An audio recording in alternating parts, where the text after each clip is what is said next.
The discovery of Tutankhamun's tomb in 1922 became a pivotal event in archaeology, revealing the wealth of ancient Egypt to the world. To understand the significance of this discovery, it is necessary to delve into the historical context, who Tutankhamun was, why his reign was special, and how the period of forgotten pharaohs contributed to the preservation of his tomb.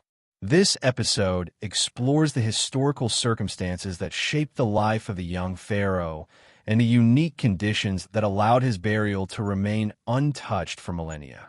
Young pharaoh of the 18th dynasty, Tutankhamun, known as the Boy Pharaoh, is one of the most famous figures in ancient Egypt, although his reign was not marked by significant political or military achievements. He belonged to the 18th dynasty, which ruled during the New Kingdom approximately 1550 to 1292 BC, when Egypt reached the peak of its power. Born around 1341 BC, Tutankhamun ascended to the throne at the age of about 9 and ruled until his death at 19, approximately from 1332 to 1323 BC.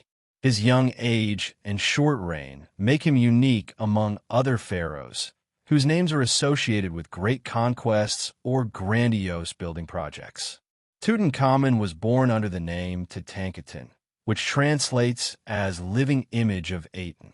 This name was a direct reflection of the religious reform introduced by his probable father, Pharaoh Akhenaten.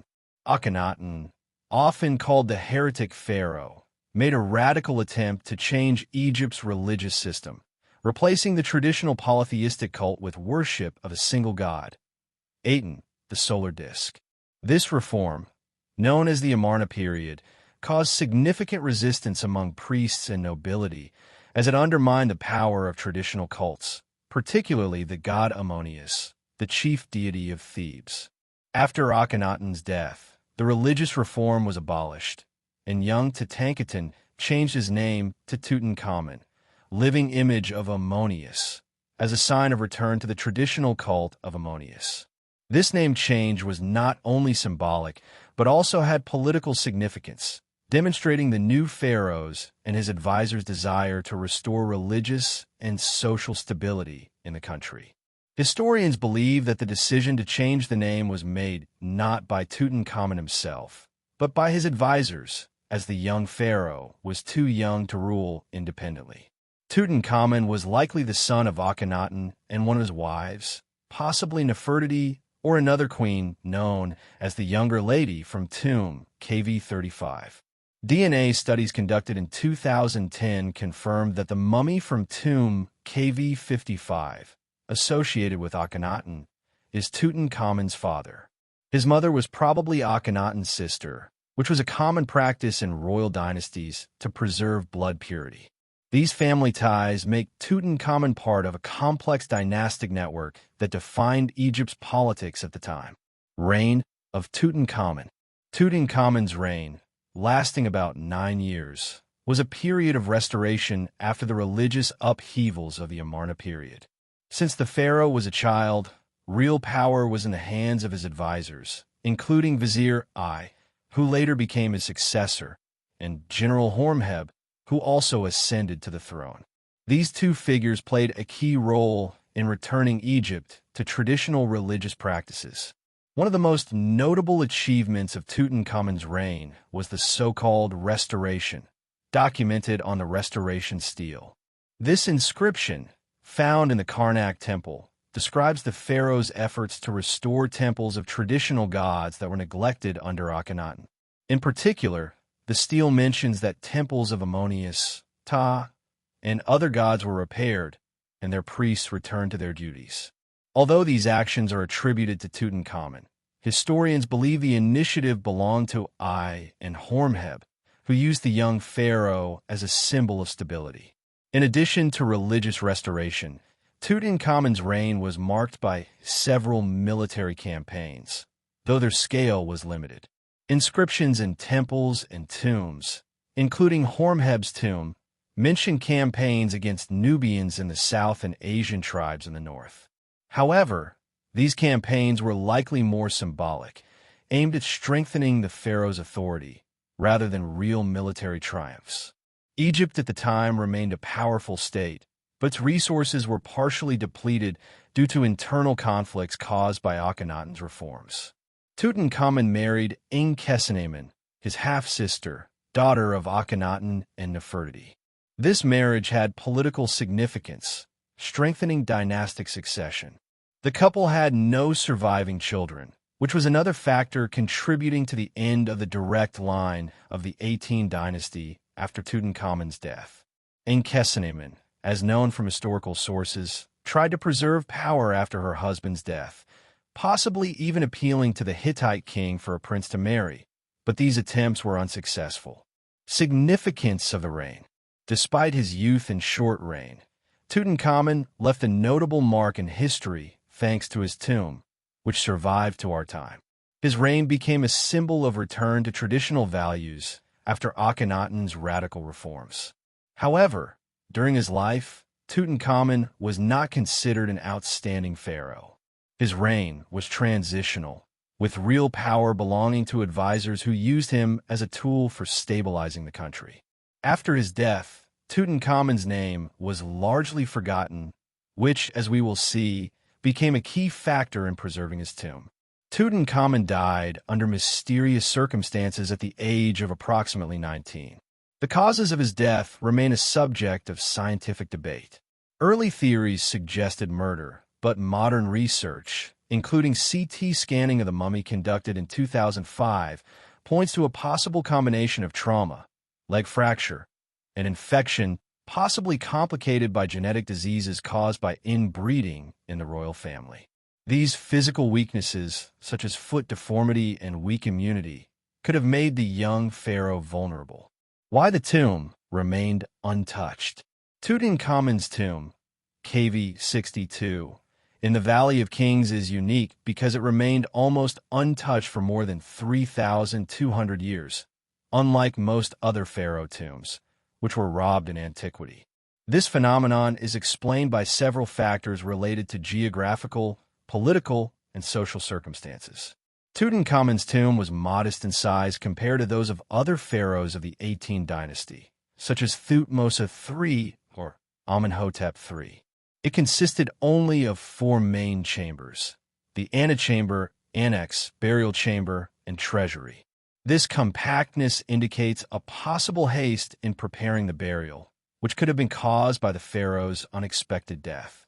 The modest size made it less attractive to robbers, who usually sought more grand burials with larger treasures. The key factor in preserving the tomb was its location in the Valley of Kings. Tomb KV62 was carved into a low-lying area of the valley, making it less noticeable. Shortly after the burial, the entrance was buried under debris from the construction of another tomb, likely KV9, belonging to Ramesses VI. This debris concealed the entrance, making it invisible to robbers and even to later generations of Egyptians. Archaeological studies show that a layer of soil and rock accumulated over Tutankhamun's tomb, effectively masking it. Another important aspect was that the Valley of Kings was a heavily guarded area. Special squads, known as medjay, patrolled the valley to prevent robberies. Although Tutankhamun's tomb likely experienced 2 minor intrusions shortly after burial, evidenced by signs of disorder in the antechamber and partially broken seals, the guards quickly restored order, resealing the tomb.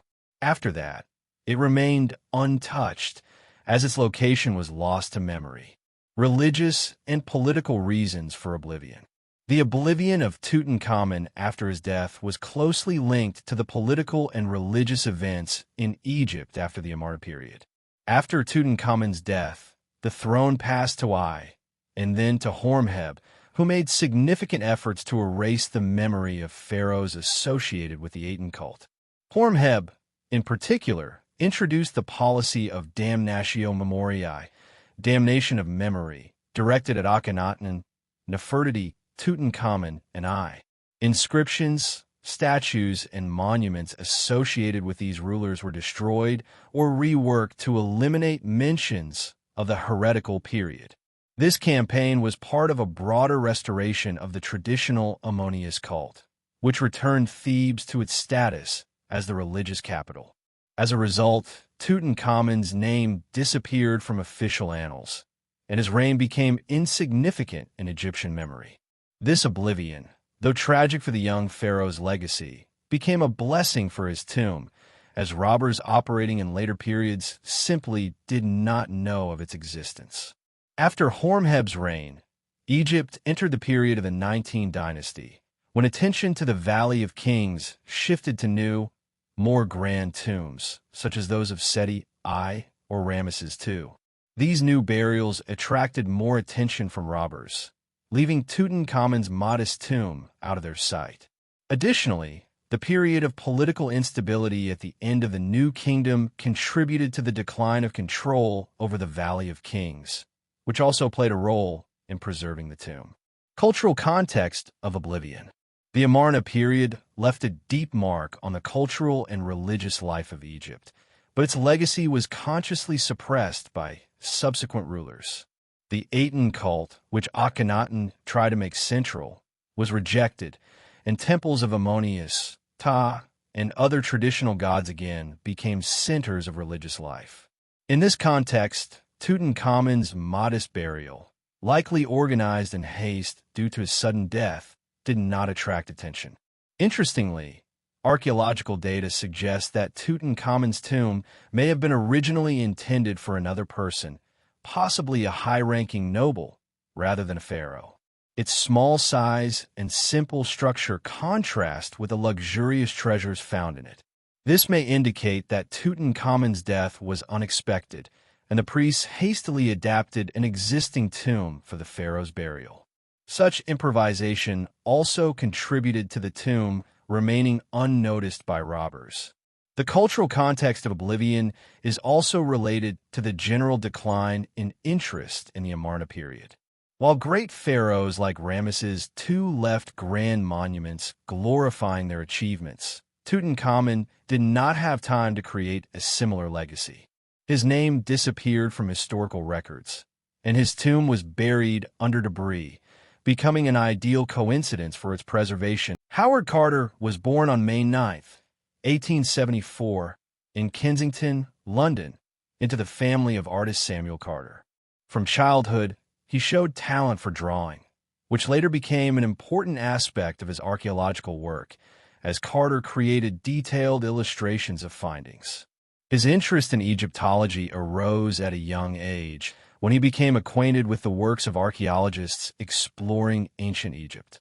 At 17, in 1891, Carter traveled to Egypt as an illustrator for the Egypt Exploration Fund, where he documented inscriptions and reliefs in temples and tombs.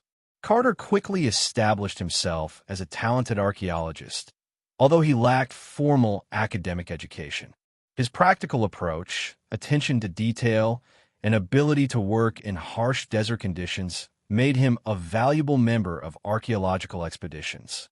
In 1899, at the age of 25, he was appointed inspector of the Egyptian Antiquities Service in Upper Egypt, giving him the opportunity to work in the Valley of Kings, the place that would become central to his career. During this period, Carter participated in excavations of tombs such as those of Amenhotep I and Hatshepsut, strengthening his reputation as an experienced archaeologist. However, Carter was known not only for his professionalism, but also for his complex character.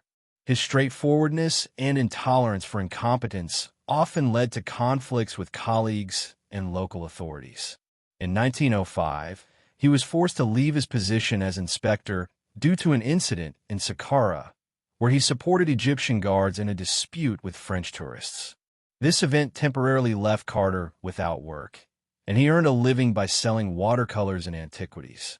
However, this period became a turning point, as it was then that he met Lord Carnarvon, who changed his fate. Collaboration with Lord Carnarvon. Financing. George Herbert, the 5th Earl of Carnarvon, was a British aristocrat known for his passion for car racing and collecting antiquities. In 1907, after a car accident that worsened his health, doctors advised Carnarvon to spend winters in the warm climate of Egypt. There, he became fascinated with archaeology and decided to finance excavations to find valuable artifacts.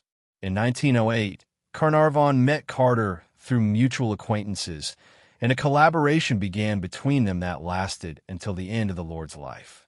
Carnarvon provided financial support, while Carter was responsible for organizing and conducting the excavations. Their collaboration started with excavations in the necropolises of Thebes, but Carter's true goal was the Valley of Kings, where he hoped to find Tutankhamun's tomb. At that time, the young pharaoh's name was known thanks to some minor finds, such as ceramic items and seals with his name, but most archaeologists believe that all significant tombs in the valley had already been robbed or discovered. Carter and Carnarvon entered into an agreement that allowed Carter to focus on systematic excavations in the Valley of Kings. Carnarvon, as a patron, not only financed the expeditions but also actively participated in the process, often visiting the excavations and supporting Carter during failures. Their collaboration became an example of a successful combination of scientific passion and financial resources, which ultimately led to the most significant archaeological discovery of the century. Years of excavations in the Valley of Kings. The Valley of Kings, located near the city of Thebes, modern Luxor, was the main necropolis for pharaohs of the New Kingdom. Starting from the 16th century BC, rulers of the 18, 19, and XX dynasties were buried here. By the early 20th century, the valley had been intensively explored by archaeologists such as Giovanni Beltassoni, Jean-François Champollion, and Victor Loret. They discovered numerous tombs, but most of them were robbed in antiquity, leaving only empty chambers or fragments of artifacts. When Carter began working in the Valley of Kings in 1907, many scholars believe that all significant tombs had already been found. However, Carter had a different opinion. He believed that Tutankhamun's tomb, evidenced by minor finds such as a faience cup with his name discovered in 1905 by Theodore Davis, could still be hidden in the valley.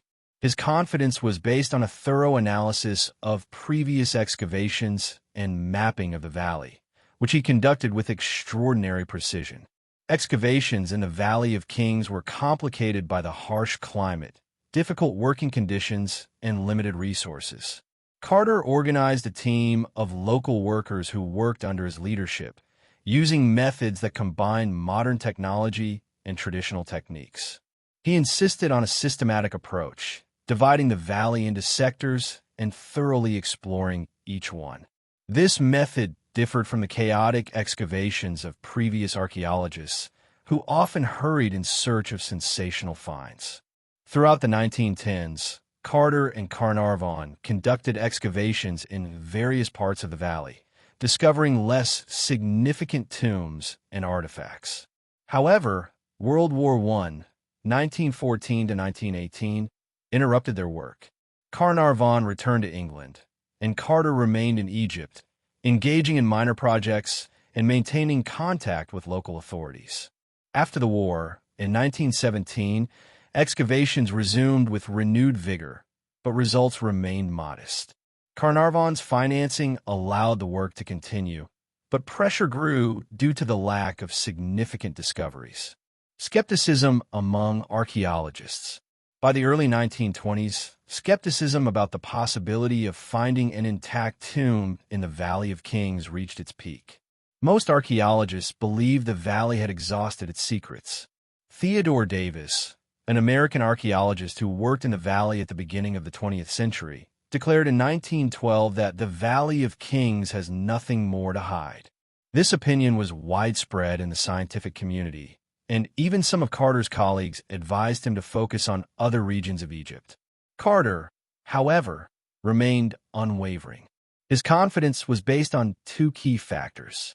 First, he carefully studied historical sources and archaeological data that pointed to Tutankhamun's existence.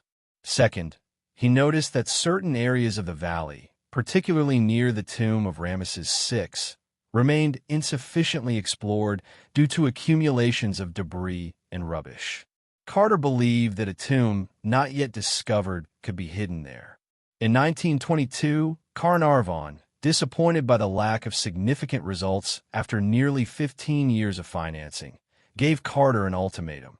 The 1922 to 1923 season would be the last if nothing substantial was found. Carter, feeling the pressure, decided to focus on the area near the tomb of Ramesses VI, which was buried under debris. This site was considered unpromising, as it was believed that any tomb there would have been destroyed during the construction of later burials. However, Carter's intuition and methodical, the 1922 excavation season began on November 1st.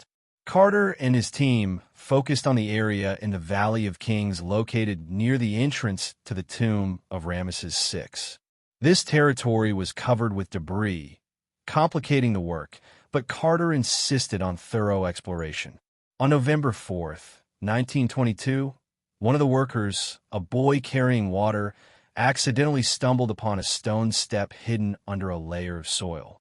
Carter ordered the area cleared, and soon the team uncovered stairs leading down to a sealed entrance.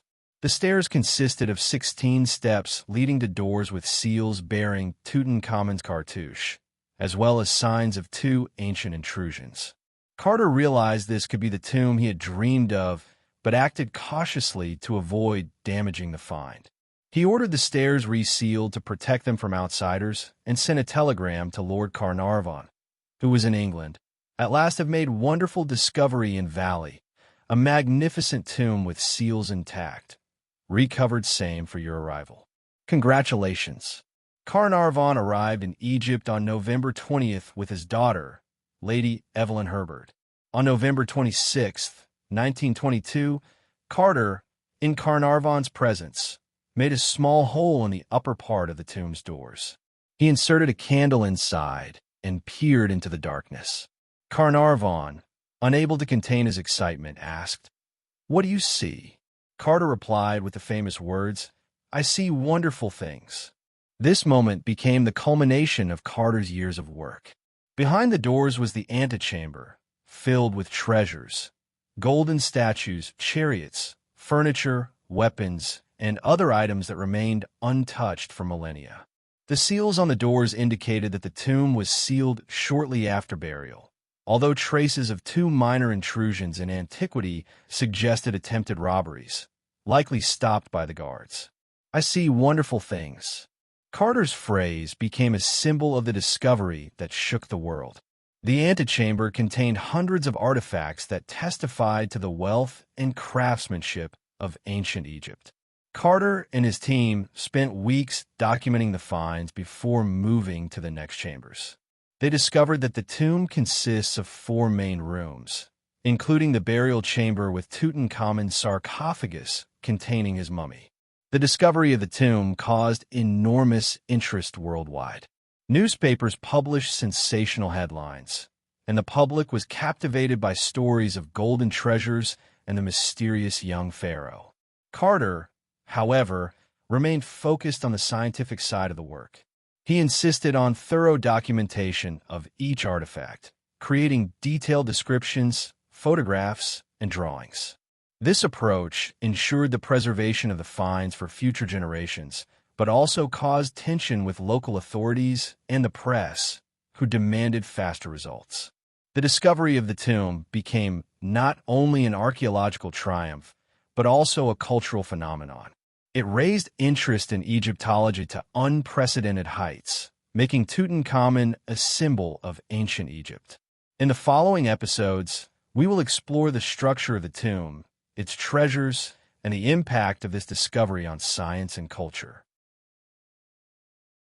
Tutankhamun's tomb, KV62, located in the Valley of Kings near modern Luxor, is one of the smallest pharaoh tombs discovered in this necropolis.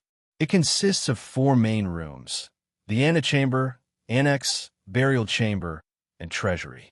Each of these chambers had its functional purpose, reflecting the religious and cultural traditions of ancient Egypt regarding pharaoh burials.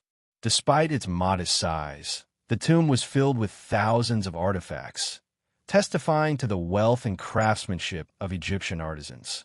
Antechamber. The antechamber was the first large room that Howard Carter saw when on November 26, 1922, he made a hole in the doors and looked inside with a candle. This room, approximately 8 by 3.6 meters, became a true treasure for archaeologists, as it was filled with hundreds of artifacts.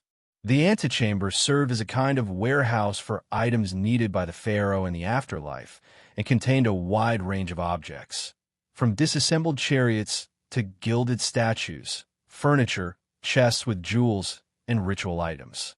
Among the most notable finds in the antechamber were 2 gilded life-size statues of the pharaoh, standing opposite the sealed doors to the burial chamber.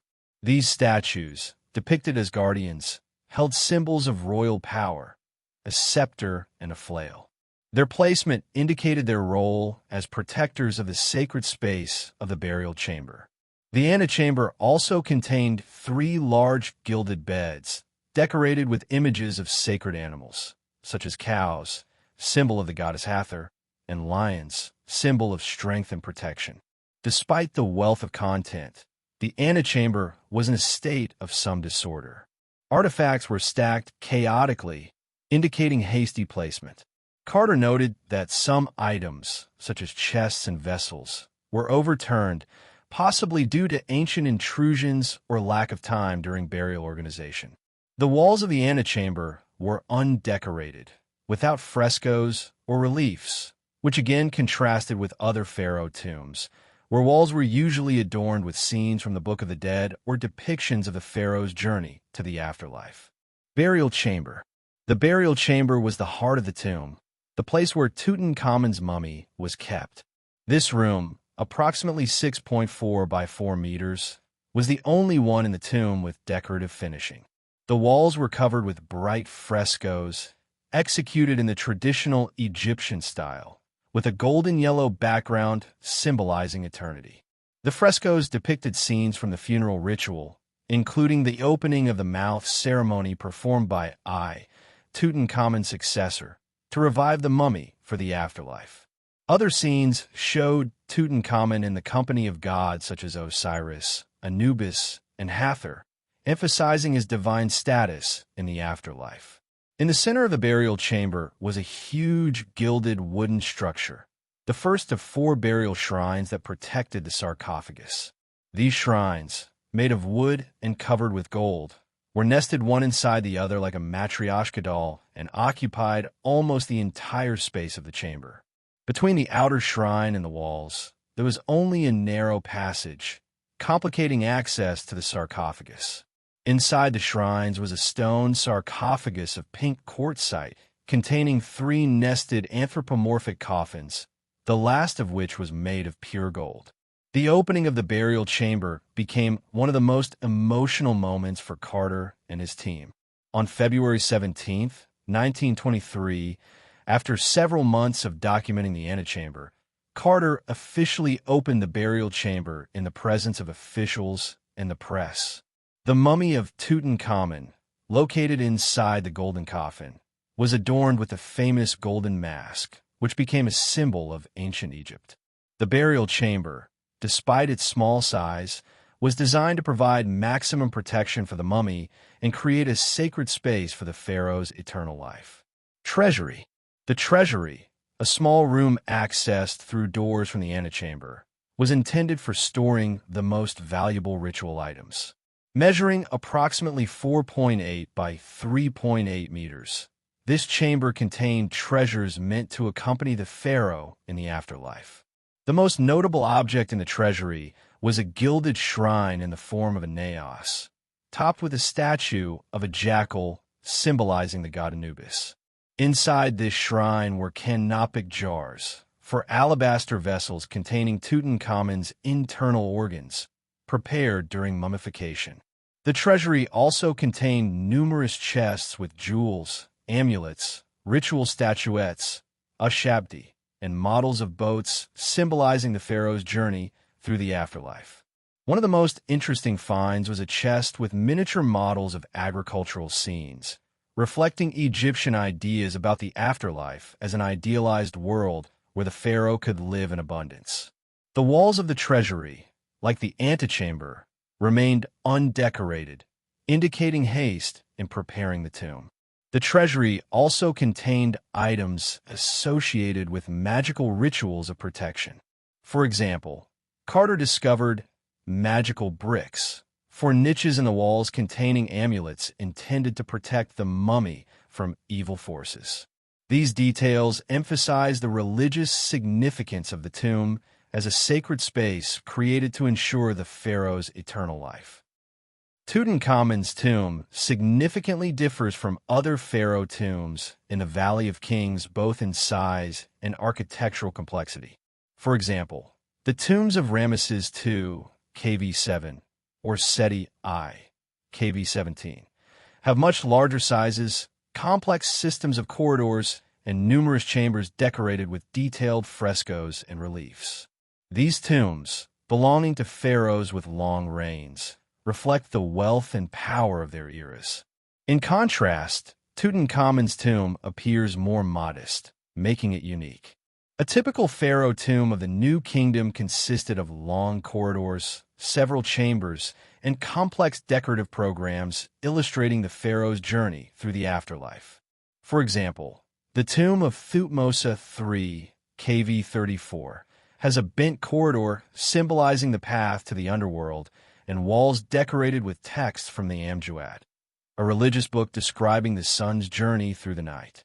In contrast, Tutankhamun's tomb has a simple linear structure, a short antechamber, annex, burial chamber, and treasury, located almost on the same level. This simplicity is explained by several factors. First, the young age of Tutankhamun and his sudden death likely did not give the priests and builders enough time to create a larger tomb. Second, archaeologists suggest that tomb KV62 may have been originally intended for a high-ranking noble, not a pharaoh, and was adapted for Tutankhamun after his death. This is supported by its location in a low-lying area of the Valley of Kings and the absence of complex decorative elements characteristic of royal burials. Comparison with the tomb of I, KV23, Tutankhamun's successor, also shows differences. I's tomb, though small, has more refined wall decoration and a more complex structure, which may indicate a longer preparation period.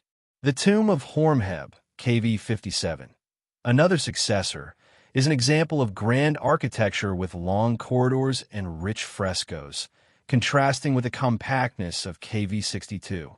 Despite its modesty, Tutankhamun's tomb has unique features. For example, the use of pink quartzite for the sarcophagus was a rare and expensive choice, emphasizing the pharaoh's status. Additionally, the gilded burial shrines that occupied almost the entire space of the burial chamber testify to a high level of craftsmanship, despite the limited space. These elements show that, despite the haste, the priests tried to ensure a worthy burial for the young pharaoh. Possible signs of haste in burial.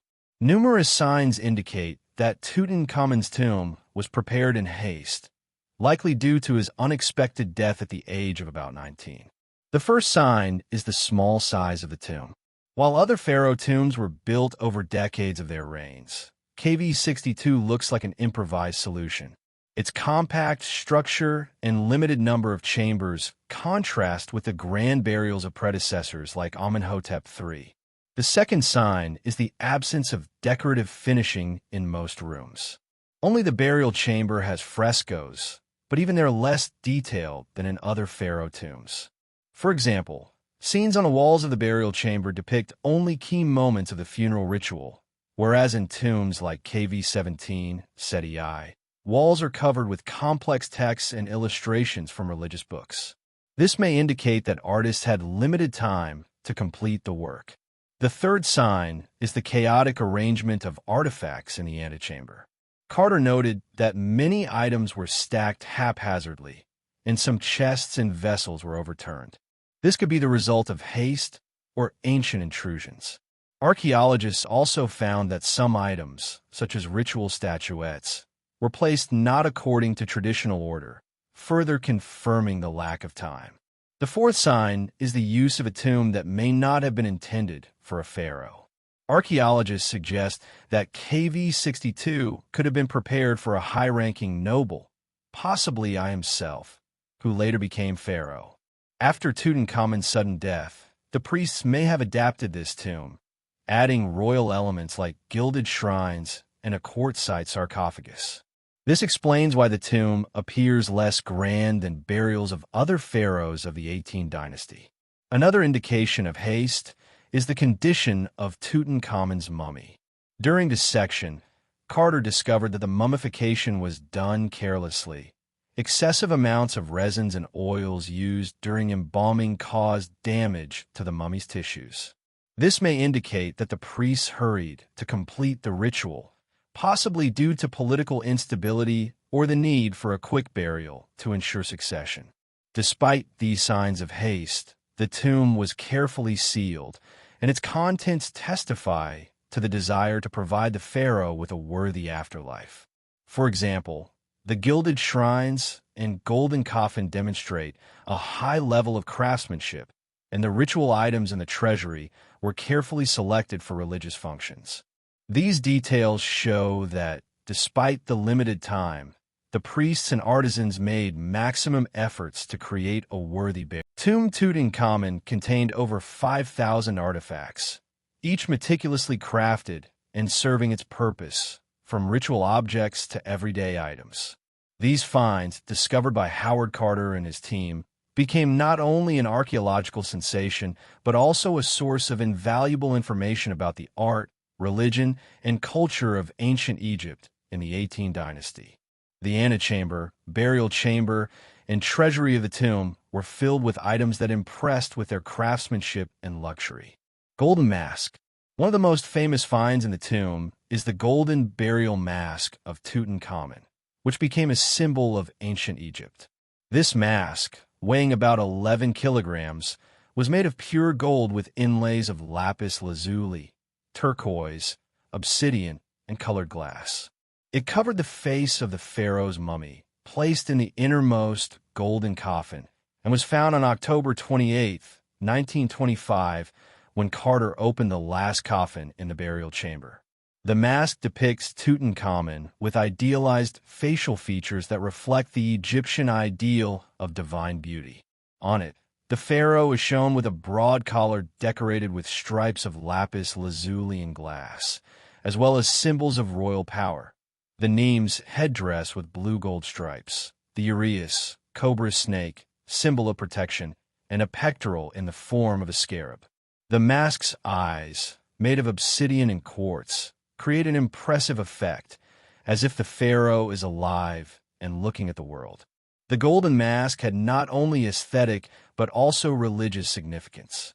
In Egyptian tradition, it served as protection for the pharaoh's soul, Ka, in the afterlife, helping to preserve his divine essence.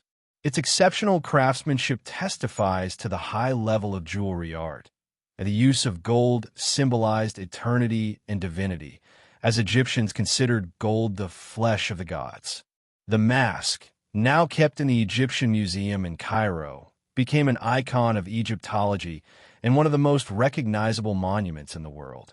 Throne, chariots, jewels. The antechamber of the tomb contained a luxurious gilded throne, known as Tutankhamun's throne, which is one of the most exquisite examples of Egyptian furniture art.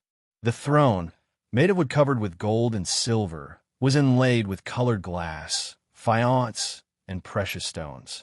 The back of the throne depicted Tutankhamun and his wife Ankhesenamun in a scene where the queen anoints the pharaoh with oil, symbolizing their closeness and divine status. This scene, executed in the Amarna style, reflects the softness and humanity characteristic of the art during Akhenaten's reign. The tomb also contained 3 disassembled chariots, stacked in the antechamber. These chariots, covered with gold and decorated with reliefs, were used for ceremonies and possibly hunting. Their design demonstrates Egyptian engineering skill, They were light but strong, with wheels that could withstand fast movement through the desert. The chariots had both practical and symbolic significance, representing the pharaoh as a warrior and ruler traveling to the afterlife. The jewels found in the tomb included pectorals, necklaces, bracelets, and amulets, many of which were placed on the mummy or in the treasury.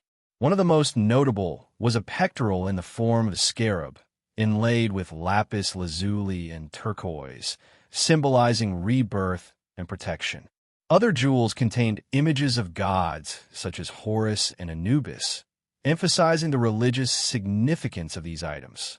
The use of bright colors and precious materials testifies to the wealth and high status of the pharaoh, even though his reign was short. Personal items of the pharaoh.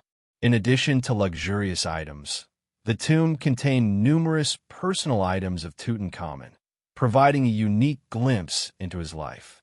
In the antechamber and treasury, Carter discovered clothing, footwear, dishes, games, and even food left for the pharaoh in the afterlife. For example, several pairs of sandals were found, some decorated with gold, and images of Egypt's enemies on the soles, symbolizing the pharaoh's victory over adversaries. Among the personal items was the Game Senate, a popular board game in ancient Egypt, which had ritual significance related to the soul's journey through the afterlife. The tomb contained several game boards made of wood and inlaid with ivory. These items indicate that Tutankhamun, despite his young age, had interests typical for a young person of his time. Other personal items were canes that the pharaoh used due to physical limitations, likely caused by foot deformity. DNA studies and CT scanning of the mummy, conducted in 2005, confirmed that Tutankhamun had health problems, including scoliosis and bone weakness. These finds add humanity to the pharaoh's image, showing him not only as a divine ruler, but also as a young person with weaknesses. The tomb also contained items related to Tutankhamun's childhood. For example, Carter discovered small statuettes and toys that may have belonged to the pharaoh as a child. One of the most touching finds was a chest with clothing, including children's tunics that could have been used by Tutankhamun in early age. These items create a contrast with the grand ritual objects, emphasizing the youth of the pharaoh and the brevity of his life. The burial chamber of the tomb contained the heart of the entire structure, Tutankhamun's sarcophagus, consisting of several nested elements that provided protection for the mummy. In the center of the chamber stood a large gilded wooden shrine, the first of four, nested one inside the other. These shrines, made of wood and covered with gold sheets, were decorated with reliefs and texts from the Book of the Dead, intended to protect the pharaoh in the afterlife. Each shrine was carefully sealed, and their size filled almost the entire space of the burial chamber, leaving only a narrow passage for access. Inside the last shrine was a stone sarcophagus of pink quartzite, a rare and precious material symbolizing eternity. The lid of the sarcophagus was made of granite and had a crack, likely occurring during installation. Inside the quartzite sarcophagus were three nested anthropomorphic coffins that repeated the shape of the human body. The first two coffins were made of wood covered with gold and inlaid with precious stones, and the third, innermost, was made of pure gold weighing about 110 kilograms. The opening of the sarcophagus became one of the most dramatic moments of the excavations. On February 17, 1923, Carter and his team opened the burial chamber in the presence of officials. After several weeks of disassembling the shrines, they reached the quartzite sarcophagus and later, in October 1925, opened the golden coffin. Inside it lay Tutankhamun's mummy, covered with the golden mask and adorned with numerous amulets and jewels. Damage to the mummy. Tutankhamun's mummy, unfortunately, suffered significant damage due to careless mummification and Carter's actions during dissection. During embalming, the priests used excessive amounts of resins and oils, which hardened, gluing the mummy to the inner surface of the golden coffin. This complicated the process of extracting the mummy, and Carter was forced to dismember it to remove it from the coffin. This process caused considerable damage to the remains, including separating the limbs and head. CT scanning conducted in 2005 showed that Tutankhamun had several physical defects, including foot deformity, scoliosis, and bone weakness, which could be the result of inbreeding in the royal family. The study also revealed a fracture of the left femur, which may have caused an infection that became fatal. Damage to the mummy complicated further research, but modern technologies allowed obtaining valuable information about the health and life of Tutankhamun. Despite the damage, the mummy preserved numerous ritual adornments, including amulets, necklaces, and bracelets placed between layers of bandages. These items had magical significance, protecting the pharaoh from evil forces and ensuring his rebirth in the afterlife. For example, the heart amulet placed on the chest symbolized life force, and scarabs were associated with rebirth. Most artifacts in the tomb had religious significance, reflecting Egyptian ideas about the afterlife. In the treasury, Carter discovered 4 alabaster canopic jars decorated with carved heads of goddesses protecting the pharaoh's internal organs: liver, stomach, lungs, and intestines. Each jar was placed in a separate niche in a gilded shrine topped with a statue of Anubis as a jackal. These vessels were a key element of the mummification ritual, ensuring the preservation of the body for the afterlife. Another important religious artifact was Ushabti, small statuettes that served as servants for the pharaoh in the afterlife. The tomb contained hundreds of Ushabti made of faience, wood, and alabaster, some holding tools for work in the fields of the afterlife. These figurines reflected the Egyptian idea of the afterlife as an idealized version of earthly life, where the pharaoh had to engage in farming. The tomb also contained numerous amulets and ritual items, such as magical bricks placed in niches of the treasury. These bricks, made of clay and decorated with magical texts, were intended to protect the mummy from evil forces. Other religious artifacts included models of boats symbolizing the pharaoh's journey through the afterlife and statuettes of gods such as Osiris and Horus, providing protection and divine patronage. Everyday items. In addition to ritual objects, the tomb contained numerous everyday items that provide a unique glimpse into life in ancient Egypt. In the antechamber and treasury, food vessels were found, including bread, dried fruits, meat, and wine, left to sustain the pharaoh in the afterlife. These products, though spoiled over millennia, testify to the Egyptians' belief that the pharaoh would continue to live in another world, needing food and drink. The tomb contained clothing, including tunics, gloves, and sandals, some decorated with gold and embroidery. These items, while having ritual significance, also indicate the fashion and lifestyle of the Egyptian elite. For example, one tunic was decorated with embroidered patterns resembling modern ornaments, demonstrating a high level of textile art. Among other everyday items were musical instruments, such as a silver trumpet, and cosmetic items, including mirrors, combs, and jars for oils. These items show that the pharaoh in the afterlife was to lead a lifestyle similar to earthly, with entertainment and self-care. For example, a bronze mirror decorated with a papyrus-shaped handle was not only a practical item, but also a symbol of beauty and rebirth. The artifacts also included a collection of weapons, including bows, arrows, daggers, and shields. 2 daggers found on the mummy were particularly impressive, one with a gold blade and the other with iron, likely of meteorite origin, which was rare for that time. These items emphasize the pharaoh's status as a warrior, although historical data suggests that Tutankhamun, due to physical limitations, likely did not participate in battles.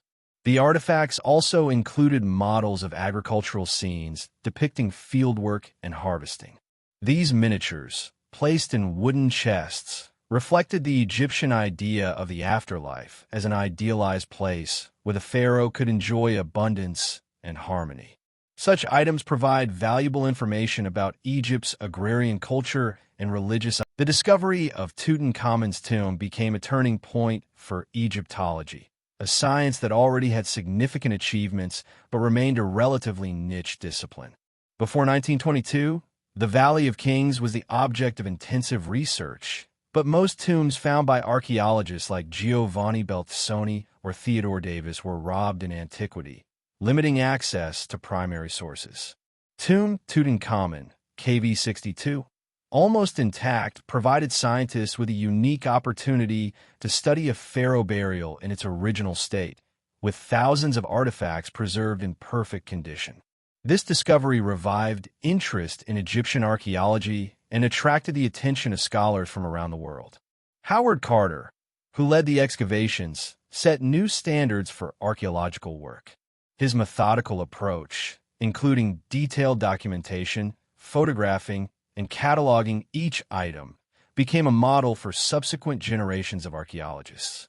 Carter spent nearly 10 years clearing and analyzing the tomb, publishing a 3-volume work, The Tomb of Tutankhamun, which became the main source of information about the find.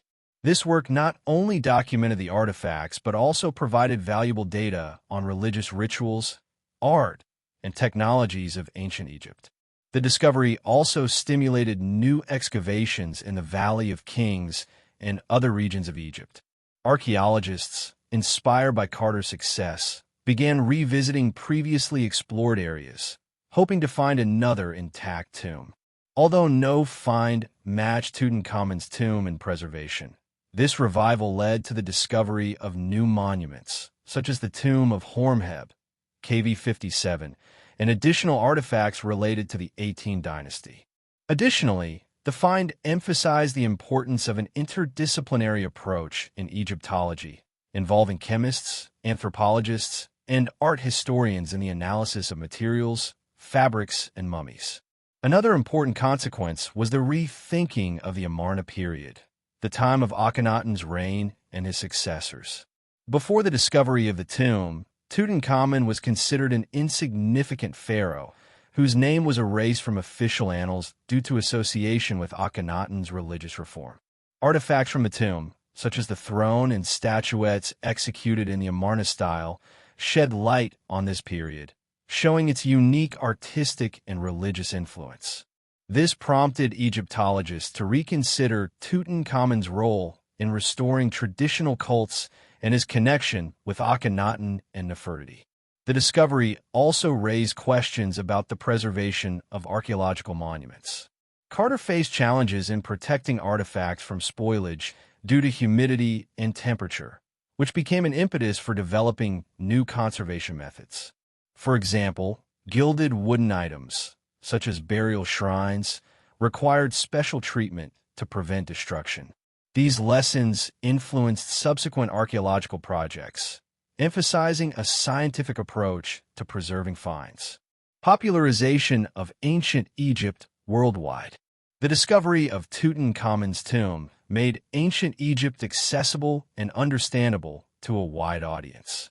Before 1922, Egyptology interested mainly scholars and wealthy collectors, but Carter's find captured the imagination of millions of people worldwide. Newspapers like The Times and the New York Times published detailed reports on the excavations, and photographs of the Golden Mask and other treasures circled the world. This led to the so-called Egyptomania, a global fascination with Egyptian culture that influenced art, fashion, literature, and cinematography. The popularization of Egypt also contributed to the creation of new academic programs and departments of Egyptology in universities in Europe and the USA. For example, in 1924, the University of Chicago founded the Oriental Institute, which became a center for studying the ancient Near East, including Egypt. The discovery of the tomb also elevated the prestige of the Egyptian Museum in Cairo, where the artifacts were transferred, and stimulated international cooperation in archaeological research. 2. Tourist and cultural impact. Growth of interest in Egypt. The discovery of Tutankhamun's tomb caused an unprecedented tourist boom in Egypt. Before the 1920s, Egypt was already a popular destination for wealthy Europeans visiting the pyramids in Giza and temples in Luxor, but Carter's find transformed the country into a global tourist mecca. The Valley of Kings, previously known only to archaeologists, became a place of pilgrimage for travelers eager to see the site where the tomb was found. Luxor and Cairo began attracting thousands of tourists, contributing to the development of infrastructure, including hotels, Nile steamers, and excursion routes. This tourist boom had a significant economic impact on Egypt, which at that time was under British protectorate. Local communities in Luxor gained new employment opportunities, from guides to artisans selling replicas of Egyptian artifacts. However, the growth of tourism also caused problems, such as damage to monuments due to excessive numbers of visitors and illegal sales of antiquities. The Egyptian authorities introduced stricter rules to protect archaeological objects, including limiting access to tombs in the Valley of Kings. Tourist interest also stimulated national pride in Egypt.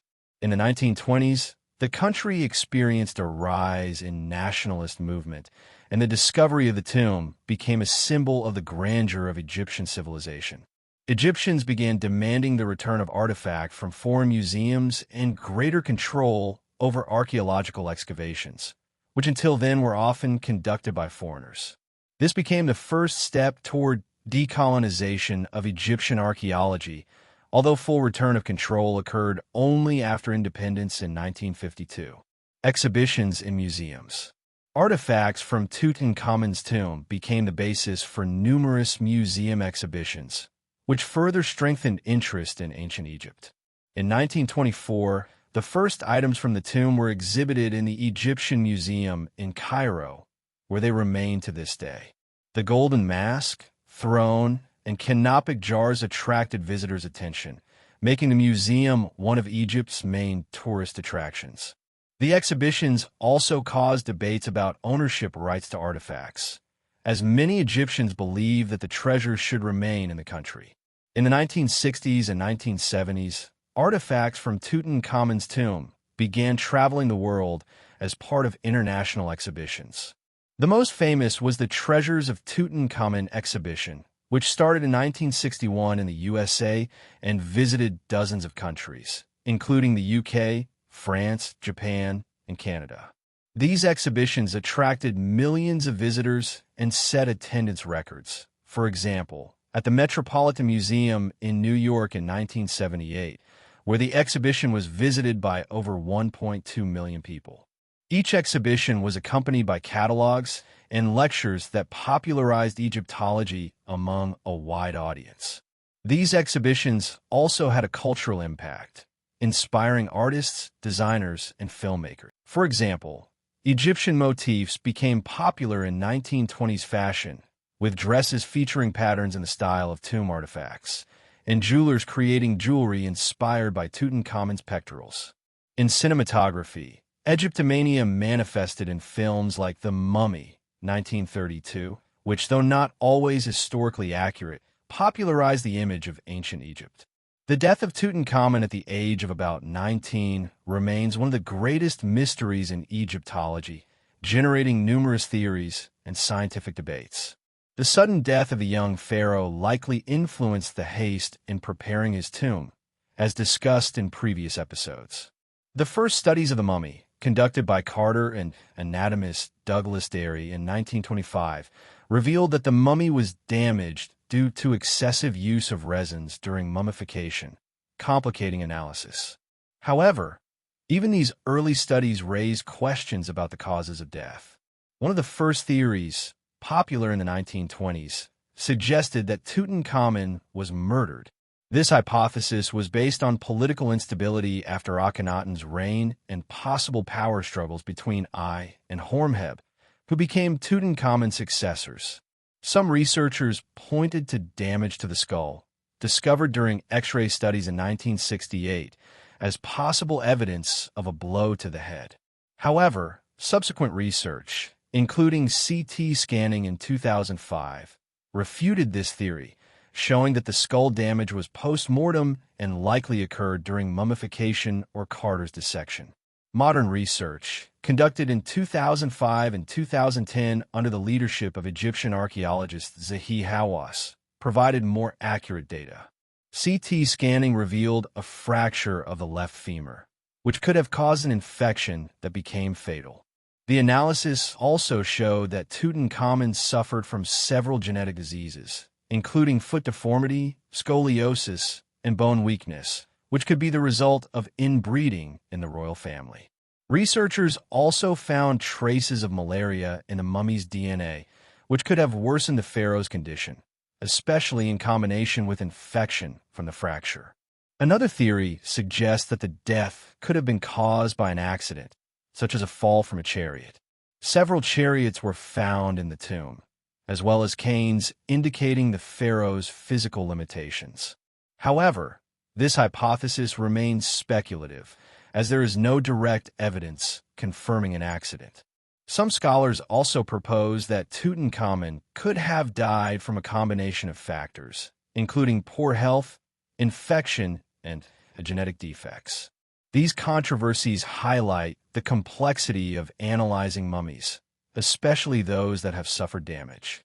Each new technological breakthrough, from X-rays to DNA analysis, adds new layers to the understanding of Tutankhamun's death, but the final answer remains elusive. These debates also raised ethical questions about mummy research, including respect for remains and Egypt's right to control such studies. DNA research of the mummy. DNA research conducted in 2010 became an important step in understanding the life and death of Tutankhamun, as well as his family ties. The team of Zahi Hawass analyzed the DNA of Tutankhamun's mummy and several other mummies from the Valley of Kings, including the mummy from tomb KV55, identified as Akhenaten, and the younger lady from tomb KV35, considered Tutankhamun's mother. The results confirmed that Tutankhamun was the son of Akhenaten and his sister, explaining genetic problems such as bone weakness and deformities. The DNA analysis also revealed that Tutankhamun was the father of two premature children whose mummies were found in the tomb. These fetuses, likely children of Ankhesenamun, Tutankhamun's wife, and their death could have been caused by genetic defects related to inbreeding. These finds shed light on the dynastic practices of the 18th dynasty, where marriages between close relatives were the norm to preserve the purity of the royal line. The research also caused controversies regarding methodology and ethics. Some scholars criticized the DNA analysis for possible errors caused by genetic material degradation, as well as for the invasive nature of the studies. In Egypt, the public and scholars expressed concerns about respect for mummies as sacred remains. These debates raise questions about the balance between scientific progress and cultural sensitivity, which remains relevant in modern archaeology. DNA research also contributed to a broader understanding of health in ancient Egypt. The detection of malaria in Tutankhamun's mummy indicates that this disease was widespread in the region, influencing further studies of epidemiology in ancient societies. Additionally, the analysis confirmed the connection between Tutankhamun and other members of his family, helping to clarify the genealogy of the 18th dynasty and its complex political intrigue. The myth of the pharaoh's curse arose shortly after the discovery of Tutankhamun's tomb, KV62, in the Valley of Kings in November 1922. The tomb, filled with treasures and an untouched mummy of the young pharaoh, became a sensation that captured the imagination of people worldwide. However, along with admiration for the tomb's wealth, stories emerged about supernatural forces supposedly protecting the burial from intruders. This myth was not unique to Tutankhamun. Similar legends about curses accompanied archaeological discoveries since the 19th century, but it was Tutankhamun's tomb that made this idea a global phenomenon. The legend about the curse began to form through a combination of several factors. First, Egyptian culture itself was associated with mysticism and magic. Ancient Egyptians believed in the power of spells and amulets that protected the deceased in the afterlife. In Tutankhamun's tomb, magical bricks with inscriptions were found, intended to ward off evil spirits, as well as amulets and texts from the Book of the Dead, emphasizing the sacredness of the burial. Although these elements had religious, not magical significance in the modern sense, they created an atmosphere of mystery that was easily interpreted as supernatural.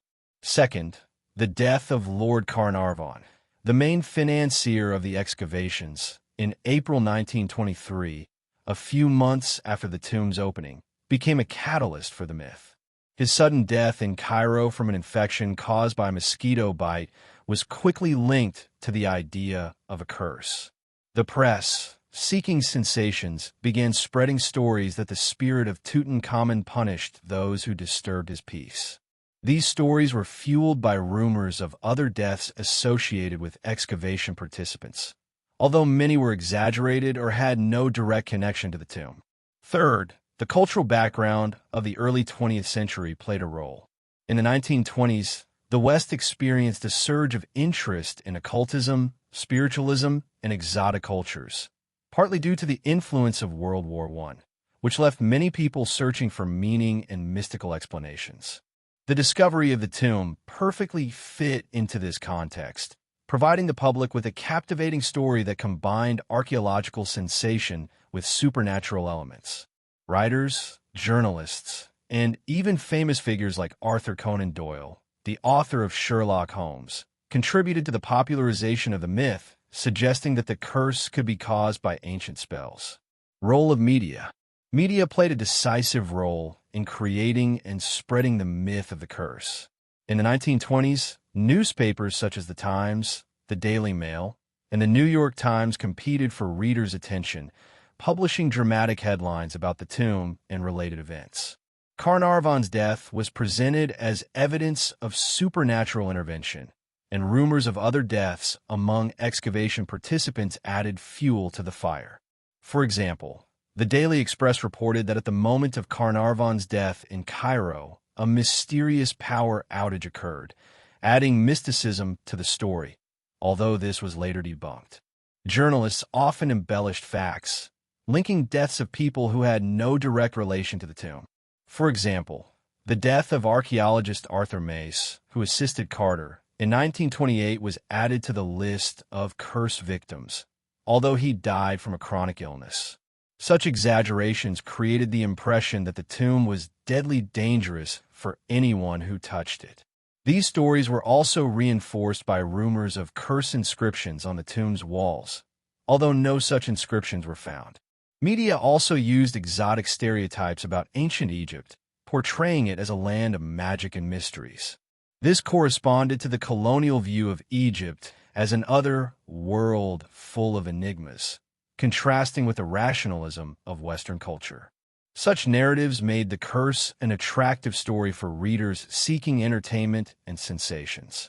As a result, the myth of the curse became an integral part of pop culture, influencing literature, theater, and cinematography. 2. Death of Lord Carnarvon. Circumstances of death. Lord Carnarvon, the 5th Earl of Carnarvon, was a key figure in the excavations of Tutankhamun's tomb, financing the project and actively participating in the process. His death on April 5, 1923, became the central element of the curse myth. Carnarvon, who was 56 at the time, had poor health due to a car accident in 1901 that damaged his lungs. In February 1923, while in Cairo after visiting the tomb, he was bitten by a mosquito on the cheek. The bite became infected, leading to blood poisoning, sepsis. Despite medical assistance, Carnarvon's condition worsened, and he died from pneumonia complicated by the infection. Carnarvon's death was tragic, but not unusual for that time. In the 1920s, medicine did not yet have modern antibiotics like penicillin, which appeared only in the 1940s. Infections from insect bites or small wounds were often fatal, especially for people with weakened immunity. However, The press quickly linked Carnarvon's death to the tomb, claiming he became the first victim of the curse. Rumors of supernatural circumstances, such as a power outage in Cairo or the death of Carnarvon's dog in England at the moment of his death, added drama. Although these stories had no documentary confirmation, Carnarvon was not the only person whose death was associated with the curse. Over the next few years, the press reported deaths of other individuals connected to the excavations, such as Arthur Mace, Albert Lytton, Carnarvon's secretary, and even distant relatives or tomb visitors. However, most of these deaths had natural causes, such as illnesses, old age, or accidents, and occurred years after the discovery. For example, Mace died from tuberculosis, and Lytton from a heart attack. None of these events had a direct connection to the tomb, but the media created a narrative linking them to the curse. Carter's reaction. Howard Carter, the chief archaeologist of the excavations, categorically rejected the idea of a curse. He considered these stories absurd and anti-scientific, insisting that Carnarvon's death was the result of natural causes. Carter, who himself lived until 1939 and died at the age of 64 from lymphoma, repeatedly stated that the tomb contained no supernatural elements. In his notes, he mocked the idea of a curse, calling it journalistic fiction and emphasizing the scientific value of the find. Carter also pointed out that many members of his team, as well as workers who participated in the excavations, lived long lives after working in the tomb. For example, Lady Evelyn Herbert, Carnarvon's daughter, who was present during the tomb's opening, lived until 1980. Carter himself, who spent years in direct contact with the artifacts and mummy, experienced no cursed consequences. His skepticism helped maintain focus on the scientific significance of the tomb, but could not stop the spread of the myth in mass culture.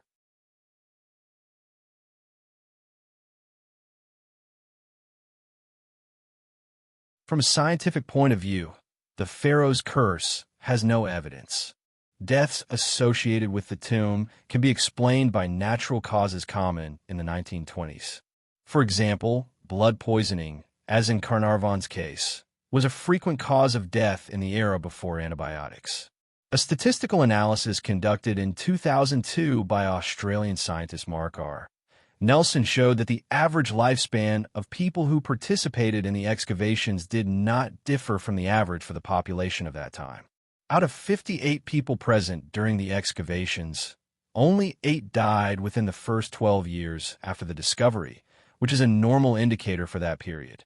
One scientific hypothesis explaining possible illnesses links them to microbiological factors. Some researchers suggested that the tomb could contain pathogenic fungi, such as Aspergillus niger or Aspergillus flavus, which could cause respiratory diseases or infections in people with weakened immunity, like Carnarvon. However, tests conducted in the tomb in later years did not detect significant concentrations of such fungi.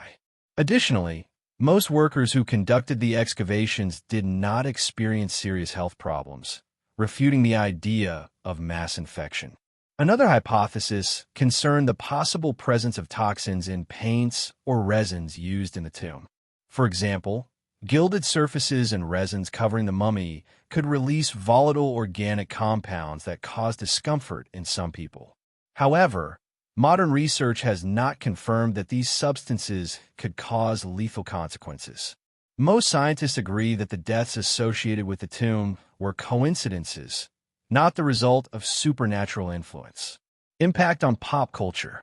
The myth of the Pharaoh's curse had a huge impact on pop culture, consolidating the image of ancient Egypt as a mysterious and dangerous world.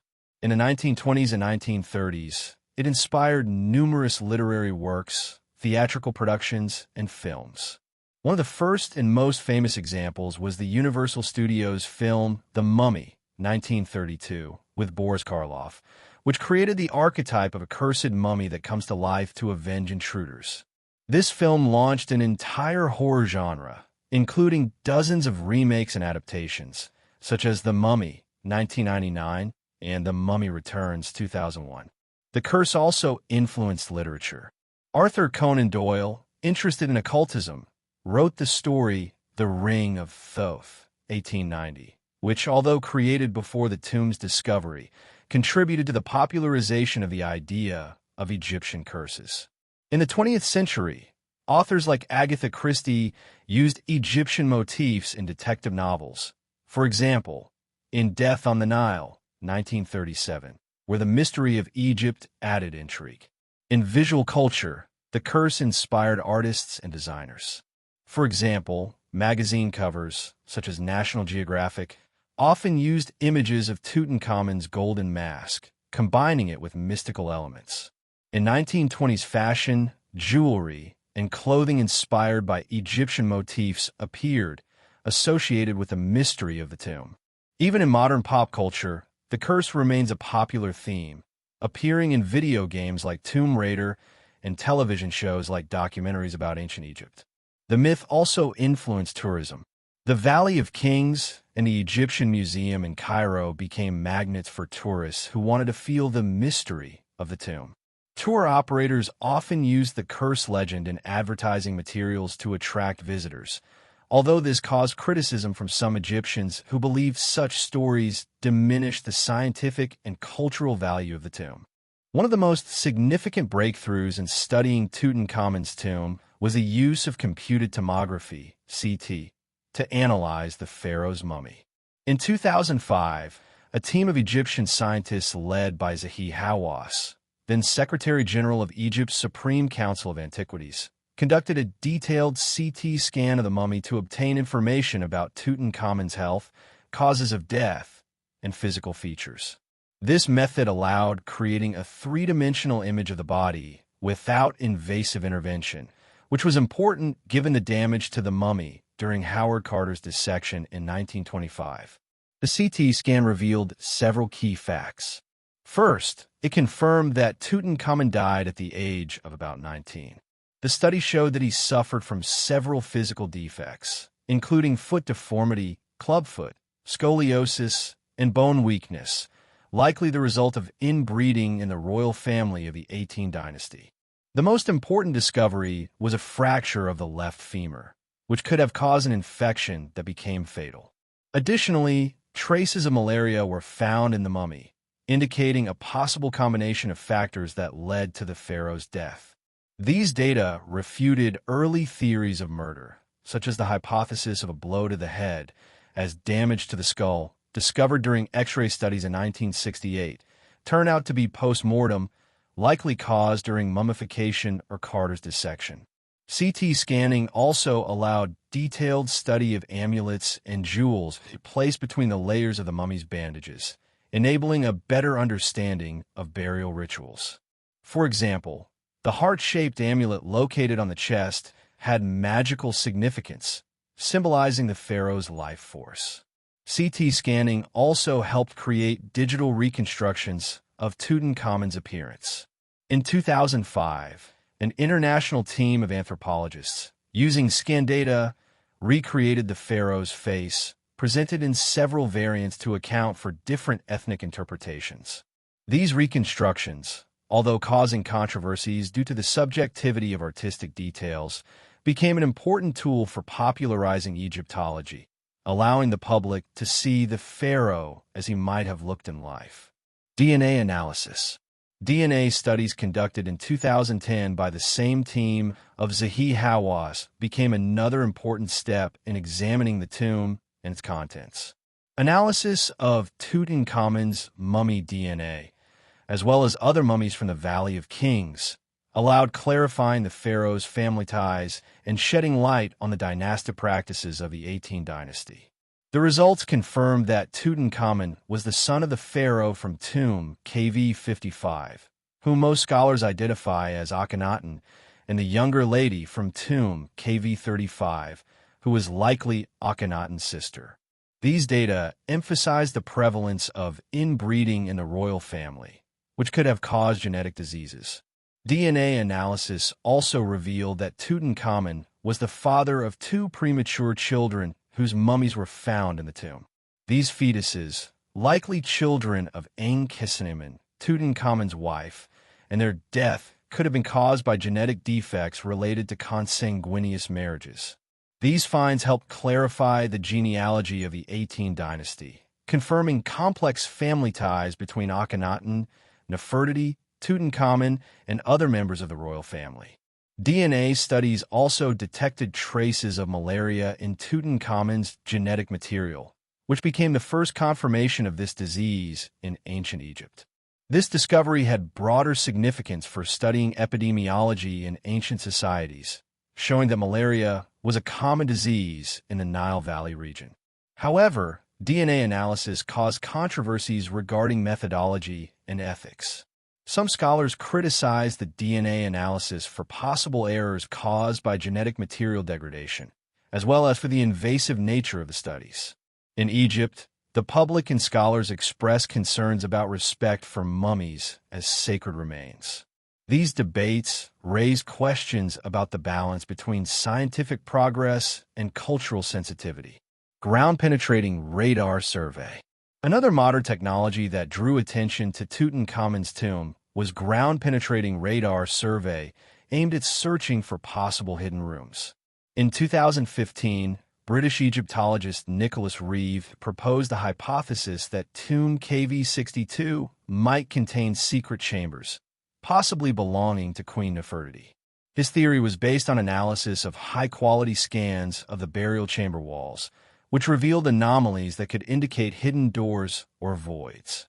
To test this hypothesis, several ground-penetrating radar surveys of the tomb were conducted in 2016 to 2018 with the participation of international teams. Ground-penetrating radar, GPR, uses electromagnetic waves to detect voids or structures beneath the surface without physical intervention. Initial results obtained by an Italian team in 2016 showed possible void behind the northern and western walls of the burial chamber, causing a wave of speculation about the existence of Nefertiti's burial or additional treasuries. However, further research conducted in 2018 by a team from the University of Turin refuted these assumptions. More accurate GPR scans did not detect any voids or hidden rooms, leading to the conclusion that the tomb likely does not contain additional chambers. These contradictory results highlighted the complexity of using GPR in archaeology, especially in the conditions of the Valley of Kings, where natural cracks in the rock can create false signals. Despite refuting Reeves's hypothesis, ground-penetrating radar surveys had important significance for Egyptology. They demonstrated the potential of non-invasive methods for studying archaeological objects, minimizing risks to monuments. These technologies are also used in other parts of the Valley of Kings, for example, to study the tombs of Ramesses II and Seti I, where the presence of undiscovered rooms is also one of the most significant breakthroughs in studying Tutankhamun's tomb was the use of computed tomography, CT, to analyze the pharaoh's mummy. In 2005, a team of Egyptian scientists led by Zahi Hawass, then Secretary General of Egypt's Supreme Council of Antiquities, conducted a detailed CT scan of the mummy to obtain information about Tutankhamun's health, causes of death, and physical features. This method allowed creating a three-dimensional image of the body without invasive intervention, which was important given the damage to the mummy during Howard Carter's dissection in 1925. The CT scan revealed several key facts. First, it confirmed that Tutankhamun died at the age of about 19. The study showed that he suffered from several physical defects, including foot deformity, clubfoot, scoliosis, and bone weakness, likely the result of inbreeding in the royal family of the 18th dynasty. The most important discovery was a fracture of the left femur, which could have caused an infection that became fatal. Additionally, traces of malaria were found in the mummy, indicating a possible combination of factors that led to the pharaoh's death.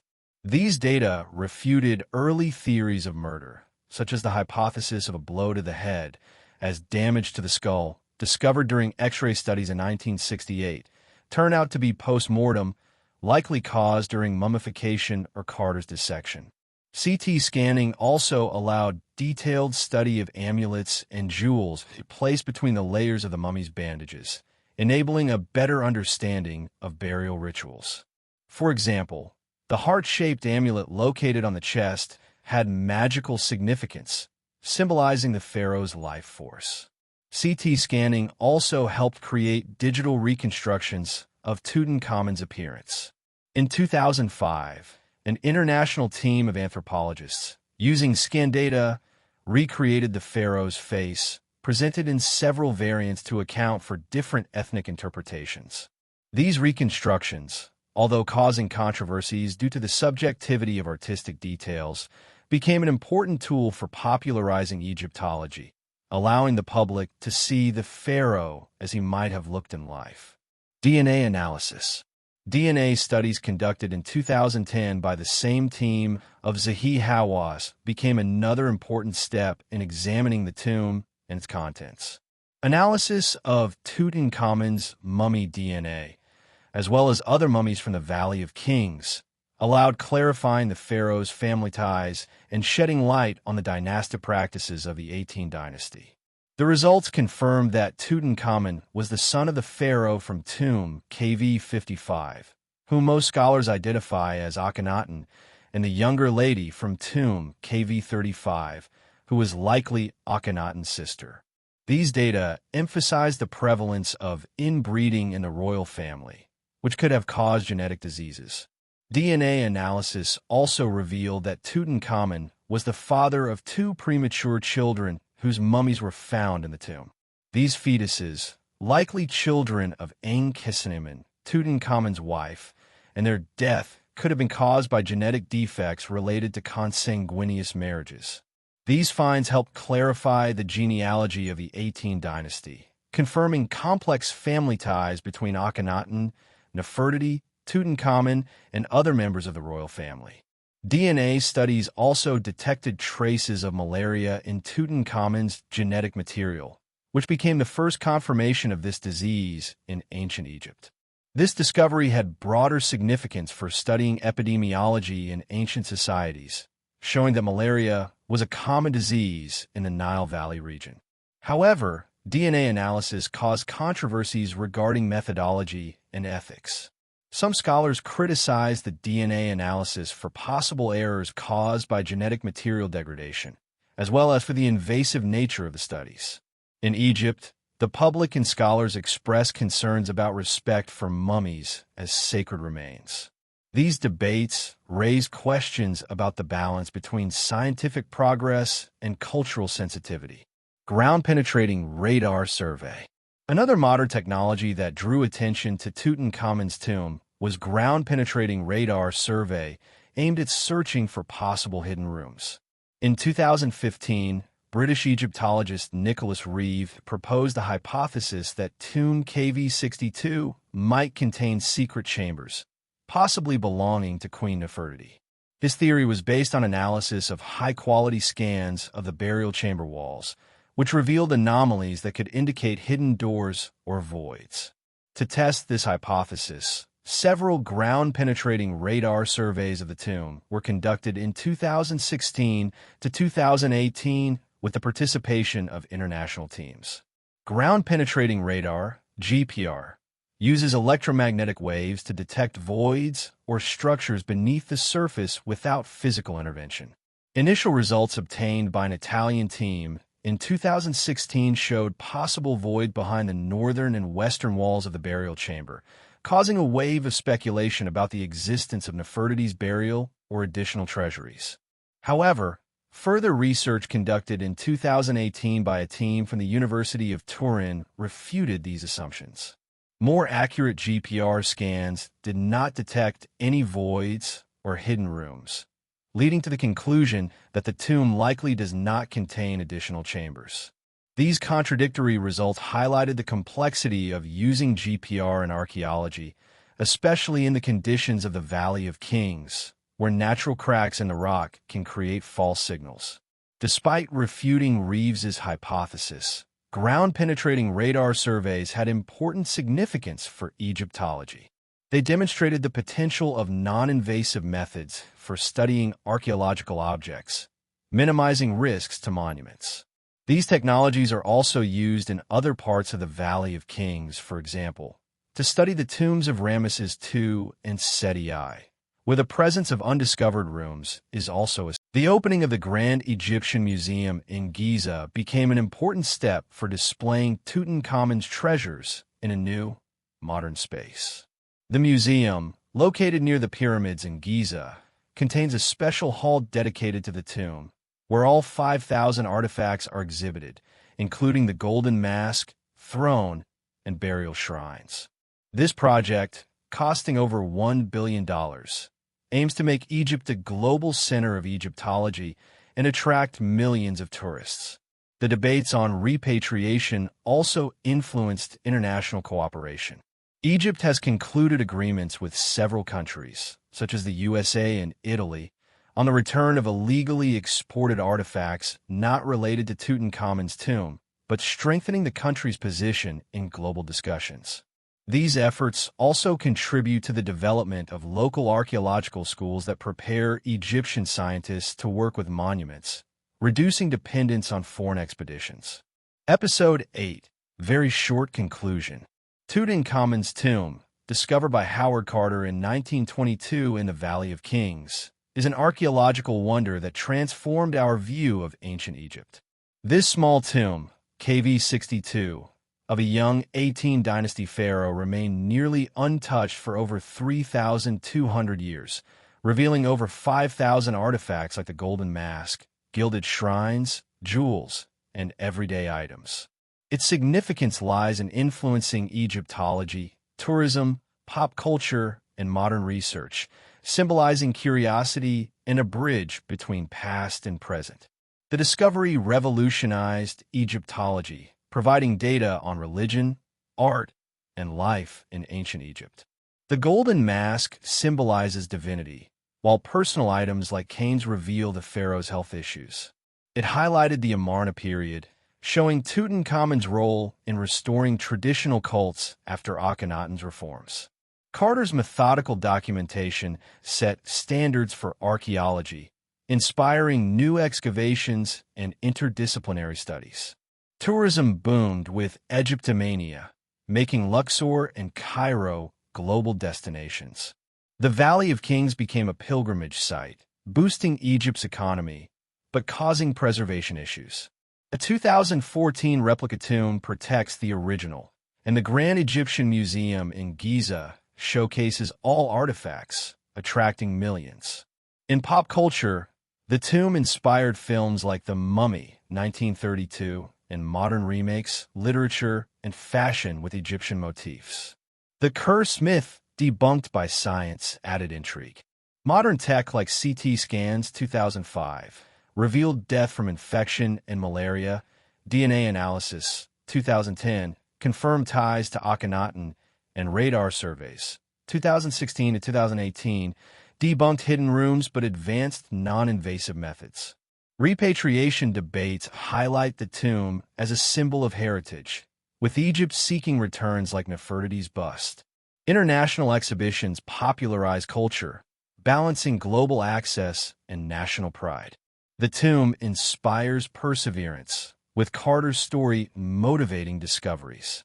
It evokes questions about undiscovered secrets, remaining an eternal source of inspiration.